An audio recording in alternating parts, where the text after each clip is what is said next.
Today we're going to be talking about decision making, and particular decision making under extreme pressure, but not in the way you think. We're really glad and honored to have Pierluigi Collina with us today on campus at IMD. And Pierluigi has made a lot of decisions on the field. So we're going to try to see the parallels between making difficult decisions in business and making very difficult decisions. Pierluigi, welcome. Thank you so much, Didier. Happy to be here with you. Pierluigi, let me start by maybe going back a little bit in your history. According to Google, at least you studied economics, which is a very noble profession or subject, and then you move into financial consulting or financial analysis, if Google is correct. Yeah, it's true. We have a degree in economics at one of probably the oldest university in Europe, Bologna. Bologna. Which is the city where I was born.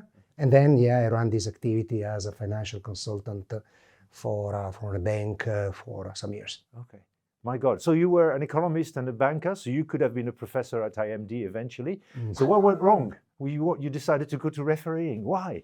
Well, I have decided to, at least to start, to be a referee even before to go to the university. I was only 17 years old, and the idea came from my desk mate at the high school. One day he told me why we not attend a referee's course at the local referee academy in Bologna, and I was 17 years old, and when you have this age, right, you are eager to do different things, only to try to make new experiences without any, let's say, any goal to continue.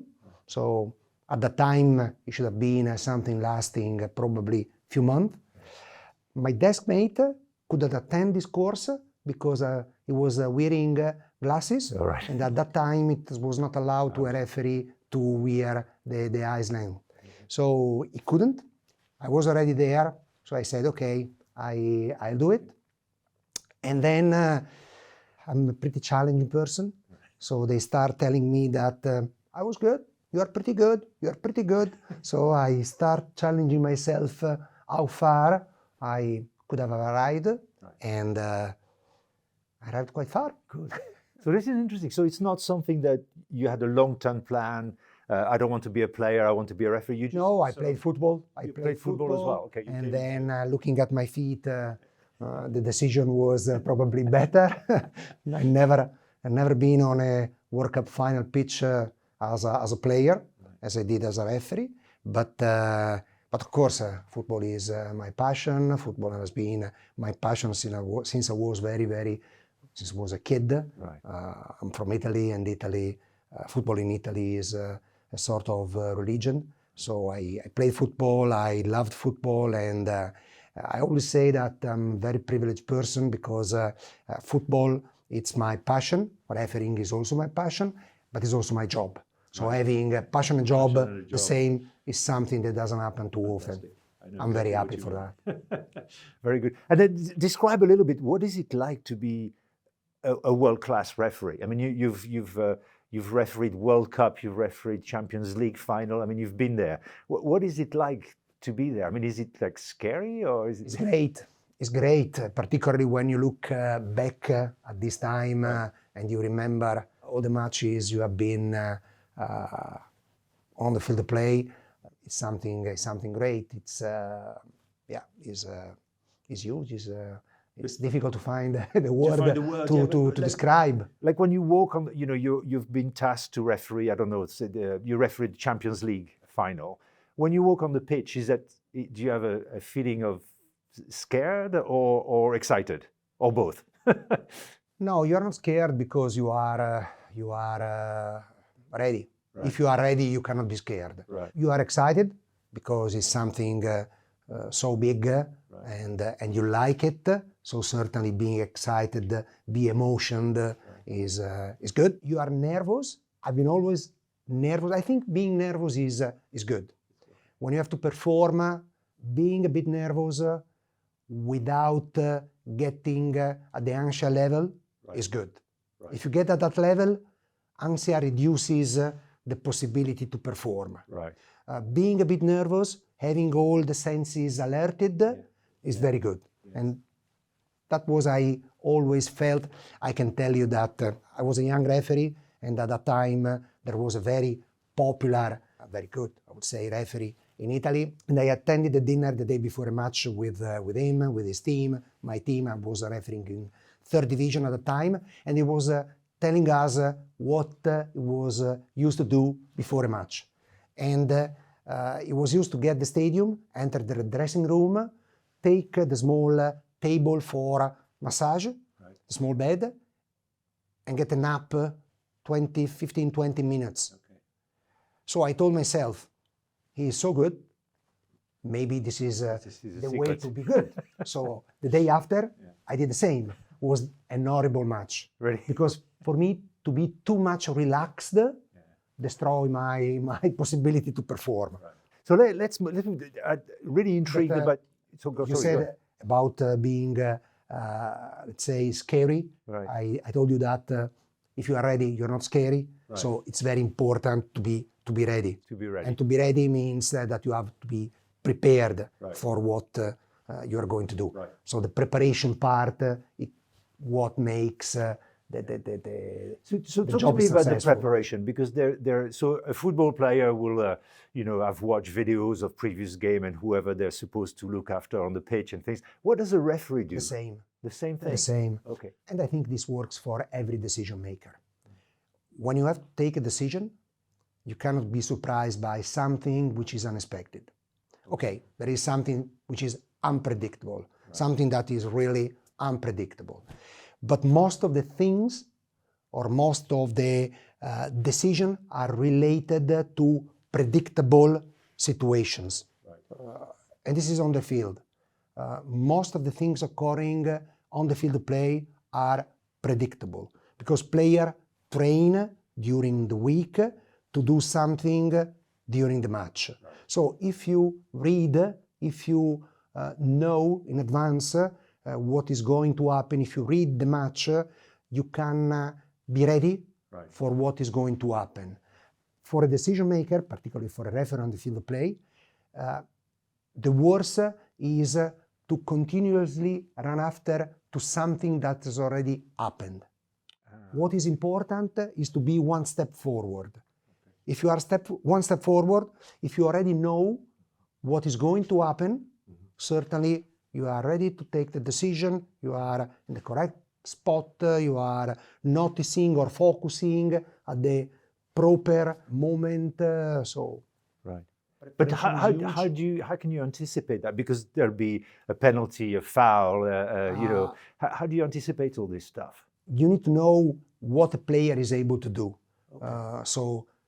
Techniques of players, so characteristics of the players, but also the way the team plays, so the tactics they play. So you can predict what is going to happen. Then, of course, if there is a 1-against-1, you can say that before, you can say that there will be foul or not. But at least you know where to focus your attention, and then, of course, making the decision is easier. The worst referee can tell me, now I'm work on the other side, so I'm coaching referees, I'm responsible for referees in major world competition, FIFA competitions. So the worst referee can tell me after a match is, sorry, I didn't know. Sorry, I was not expecting.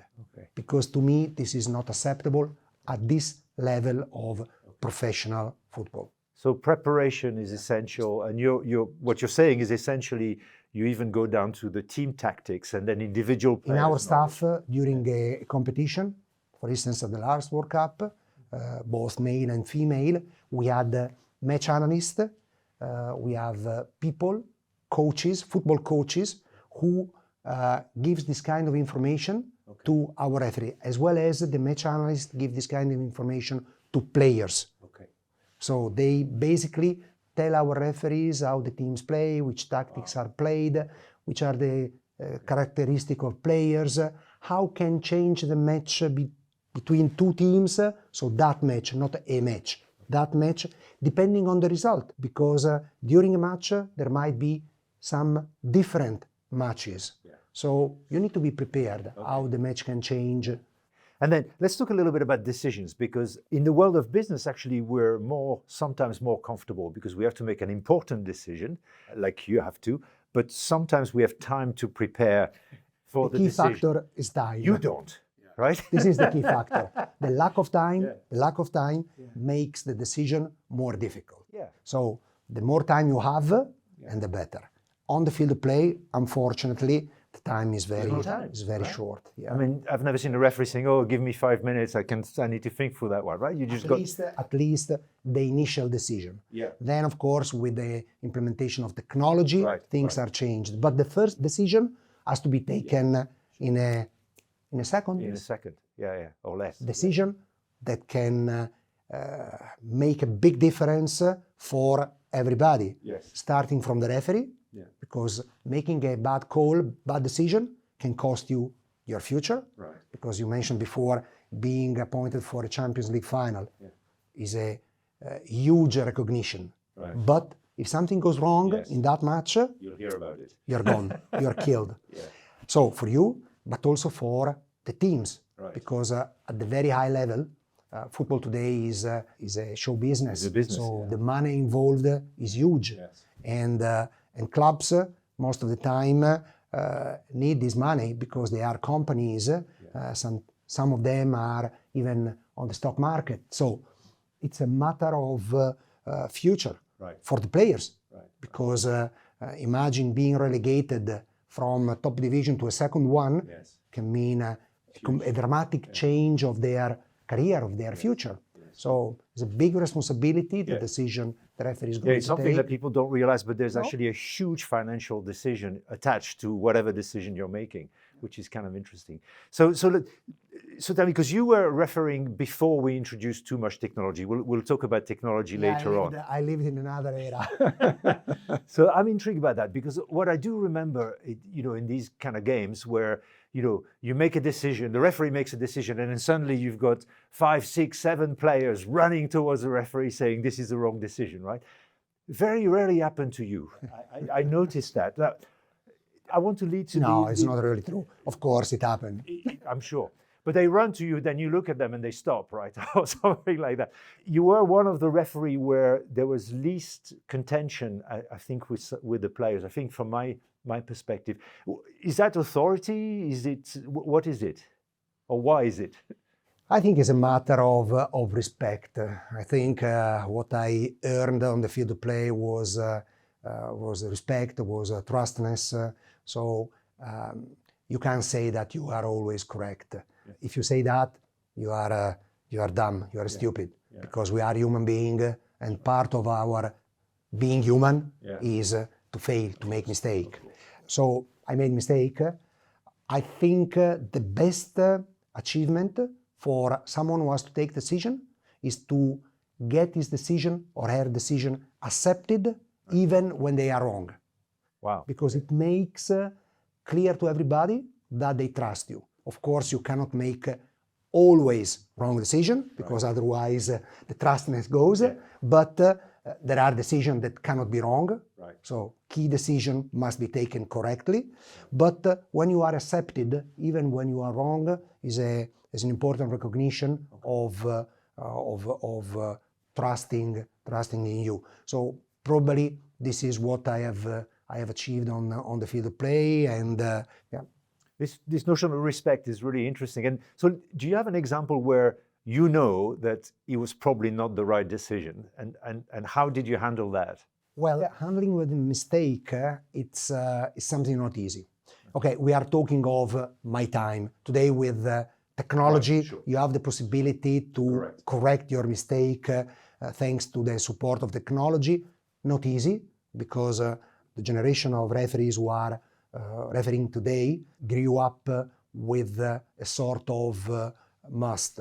You have to defend your decision because the decision is final. And then they start using technology, so they had to change their approach and accept that they may change the decision. So they need to have an open mind when you go to the monitor, and not to try to defend their initial decision as they were taught at the beginning when they were young, but they have to be repeat, open mind and see what really happened and in case to change the decision. My time, no technology on the field of play, dealing with a mistake, knowing that a mistake was committed, because even at the time, the flow of the information from the television, benches, and then players on the field of play, 1 minute you knew that the decision was wrong. Someone pretended to influence you, saying is wrong, though it was right, but you understand when you made a mistake. So this is something very difficult, because the worst you can do, as you have 10, 20, 30, 70 minutes ahead of you, is to continue to think to the committed mistake. And this is the same for a player. If a player misses a penalty kick after 10 minutes, he has to forget it. So what is important is during the match to forget, because you cannot do anything. The only thing you can do is to do very well the rest of the match. But if you continue to think to what is gone wrong, it will be a hell. So you need to, there will be time to return, to get back on the mistake, because the mistake, Nietzsche said that what doesn't kill me makes me stronger, which is correct, because there are decisions, there are mistakes that wrongly taken kills you. If you made a huge mistake in a Champions League final or in a World Cup final, this kills you.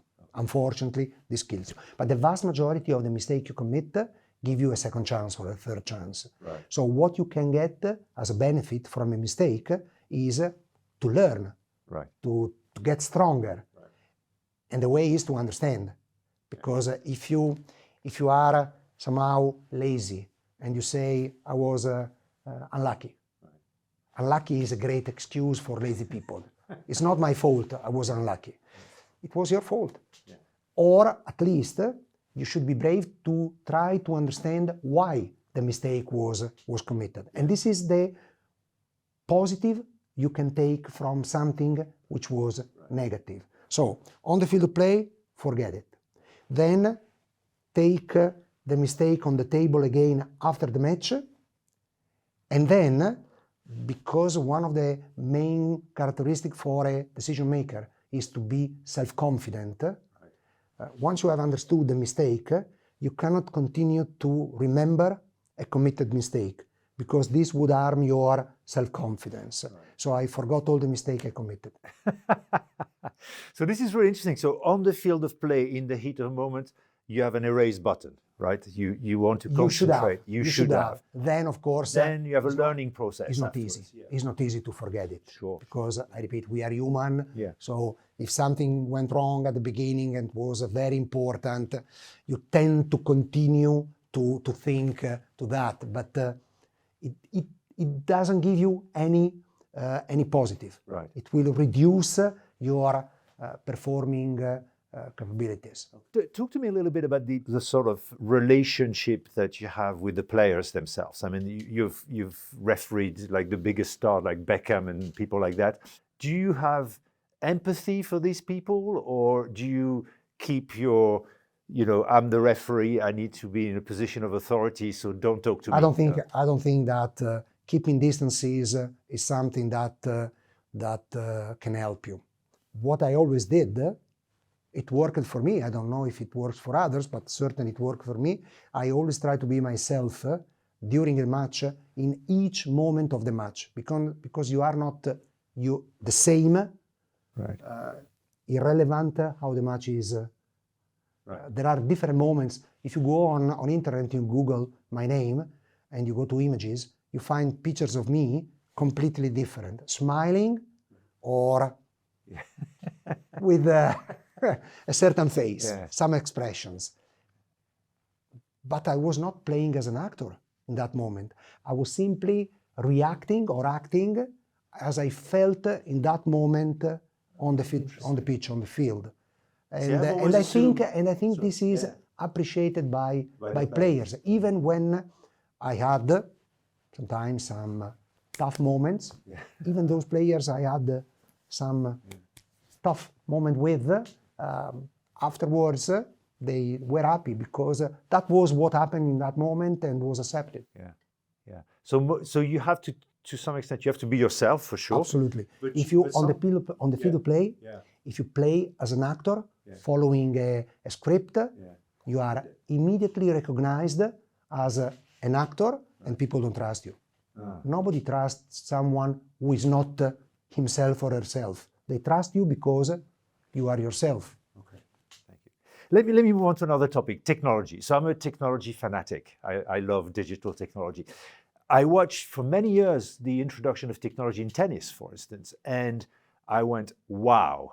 But tennis players also argue and contest with the referee, or the umpire in that case, but you could see the ball actually was, half a centimeter on the line. So you show the picture and everybody agrees. In football, we've had loads of technology being introduced, goal line technology and things like that. And yet, even today, I've never heard so many arguments about whether it's right or not right, particularly. So goal line technology, I think people tend to agree because same as tennis, you can see the thing. But then offsides, we got to the point now you have to cut your toenails before you play a game. So you're not. So let offsides. me tell you Let me tell you a couple of things. I've been told not to mix apple and pear. Tennis and football are completely different, because in tennis everything is a matter of fact, because a ball bouncing on a line is a matter of technology to spot exactly where the ball bounced. And then you trust technology because it's technology that tells you where it was. And sometimes if you look at the image and you look at the graphic, you cannot believe what you are seeing, because the image looks different from the graphic, but you trust in the technology. Football is different. Football has some matter of facts, offside for instance, but there are a lot of interpretation. And interpretation is subjective, is not objective. So I can have an opinion and you can have a different opinion.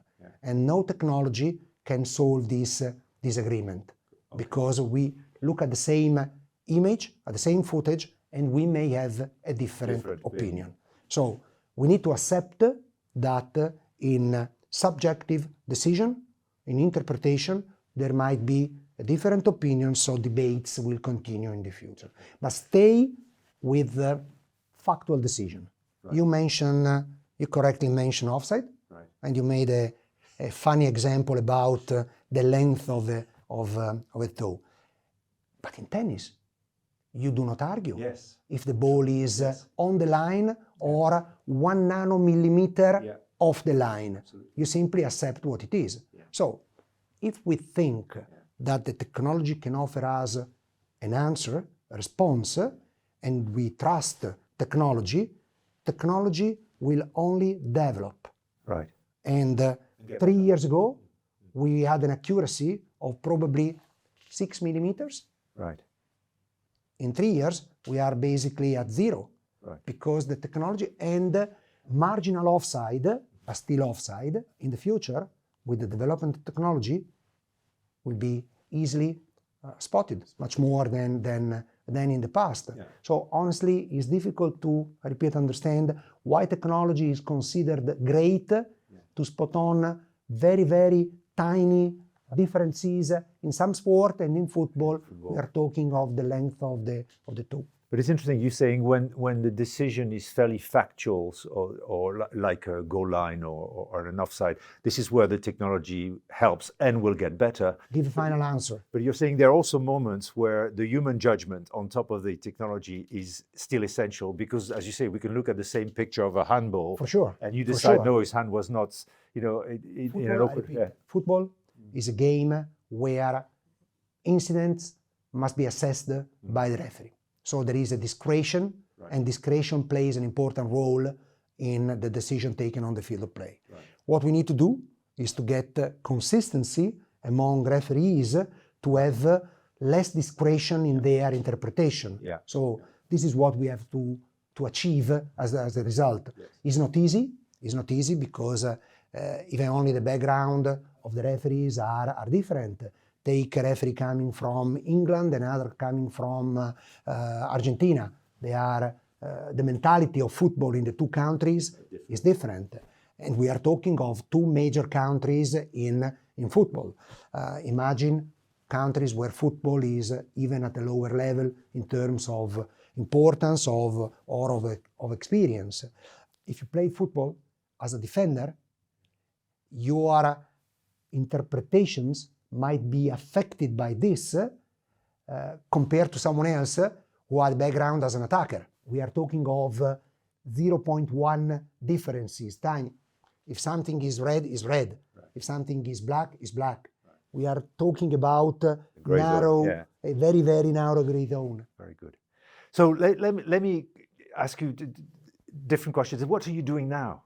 Now the official title is is chairman of the referee committee of FIFA. Of FIFA. So okay. I'm basically having the responsibility of refereeing within FIFA and in all FIFA competitions, so all the World Cup, including the Club World Cup played next year, and the Men's World Cup in 2026, the Women's World Cup in 2027, but also Olympics, but also the Under-20 Women's played in Colombia in August, September, so a lot of competition. Okay. Pierluigi Collina, thank you so much. It's been great to have you at IMD. Thank you very much.